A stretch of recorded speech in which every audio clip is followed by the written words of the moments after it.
안녕하세요. 오늘은 신규 선생님께 인수인계를 위해서 꼭 드리고 싶은 3가지 팁을 준비했어요.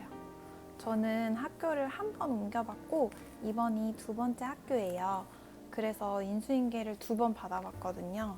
신규 선생님들이 인수인계를 받는 시즌이라서 이야기를 들어보니까 제게도 이런 게 꼭 필요했었구나 이런 생각이 들고, 이제 신규 선생님들도 이런 거를 꼭 챙겨서 인수인계 때 받으셨으면 좋겠다 아이디어들이 생각나서 영상을 찍게 되었어요. 신규가 꼭 전임자에게 받아두어야 할 3가지 지금부터 소개할게요. 올해 전임 선생님께 온 공문을 다 다운받아주세요. 그리고 전임 선생님이 작년에 2월 그리고 3월에 기한한 공문을 다운받아 주실 수 있는지 여쭤보세요. 신규 연수에서 들으셨겠지만 문서 등록대장에 들어가면 여러분들도 99%는 볼 수가 있습니다. 근데 당장은 아니에요. 나이스 아이디가 발급될 때까지 기다려야 하거든요. 정보부나 행정실에 신청을 하면 거기서 또 교육청으로 신청을 해서 발급이 되는 거라서 시간이 좀 걸려요. 저도 신규 때 인수인계 받고 자주 학교에 갔었던 기억이 나요. 지금은 코로나 상황이라 더 불안하셔서 자주 가실 것 같은데 미리 업무를 파악하고 싶어도 마음껏 열어볼 수가 없습니다. 그래서 제가 신규 선생님께 인수인계를 줄 수 있게 된다면 저는 기한문 플러스 첨부 파일까지 몽땅 다 다운받아 드릴 거예요. 전임 선생님이 작년에 한 일은 올해 내가 해야 될 일일 가능성이 99%예요.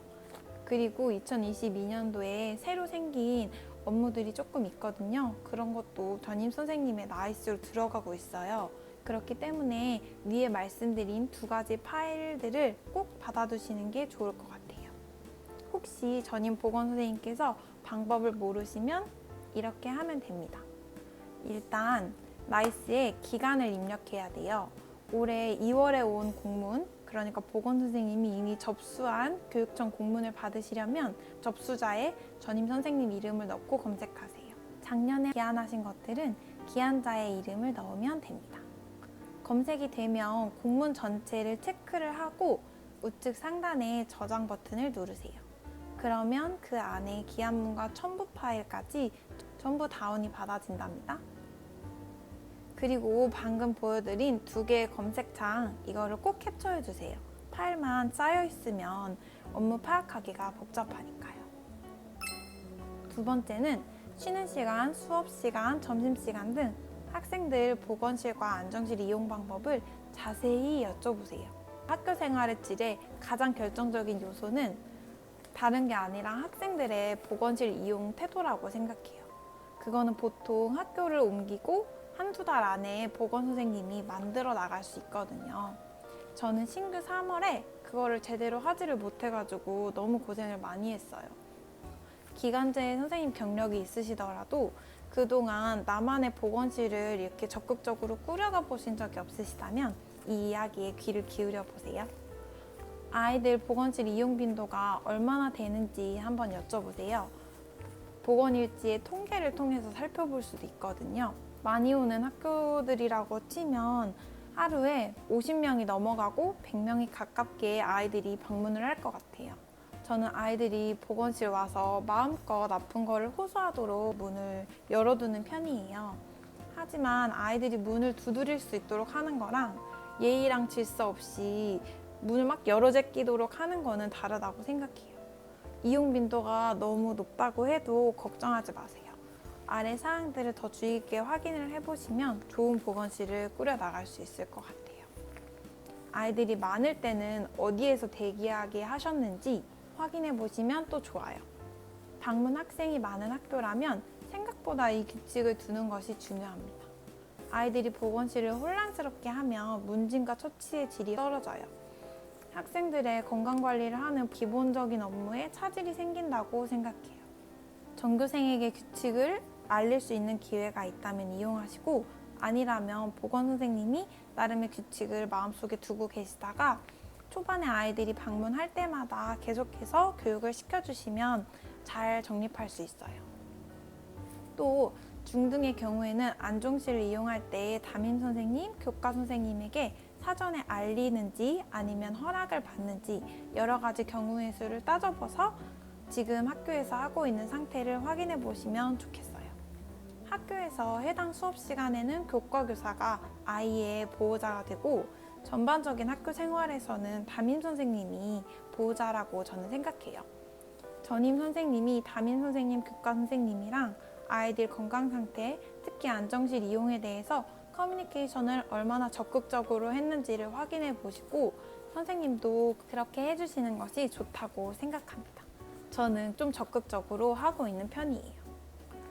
평균적으로 안정실 이용 빈도가 얼마나 되는지, 하루에 2~3명인지 아니면 하루 1명밖에 안 오는지, 더 심하면은 일주일에 2~3명밖에 안 되는지를 확인을 해보시고 아이들의 안정실 이용 규칙도 만들어 두시면 완벽합니다.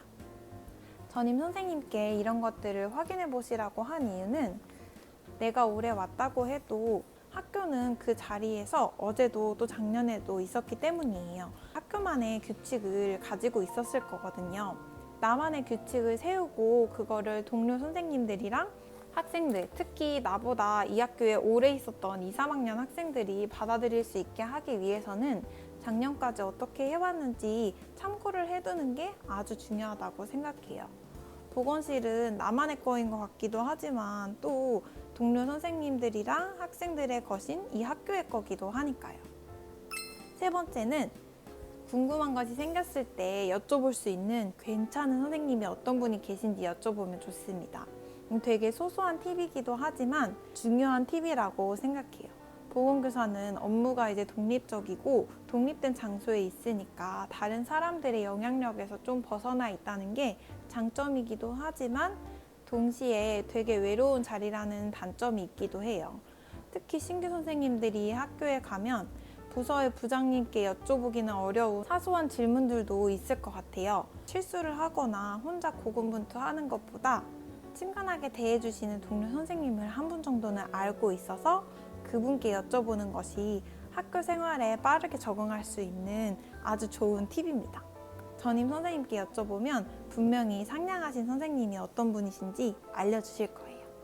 전임 보건 선생님께서 인수인계 페이퍼를 준비를 해두셨을 텐데 그 속에 지금 소개하는 3가지가 포함되어 있는지 한번 확인해 보세요. 이게 또 전화로 여쭤보거나 다시 만나자고 약속을 잡기에는 어려운 부분이 있거든요. 기본적인 업무 방법은 물어보지 않는 것이 좋은 것 같아요. 왜냐하면 기본적인 방법들은 이렇게 서울시 교육청에서 배포하는 손에 잡힌 보건업무 관리 이런 책이나 다양한 보건교사 단체에서 멘토링을 받을 수 있거든요. 또 지역 보건교사 단톡방이 있을 수도 있고요.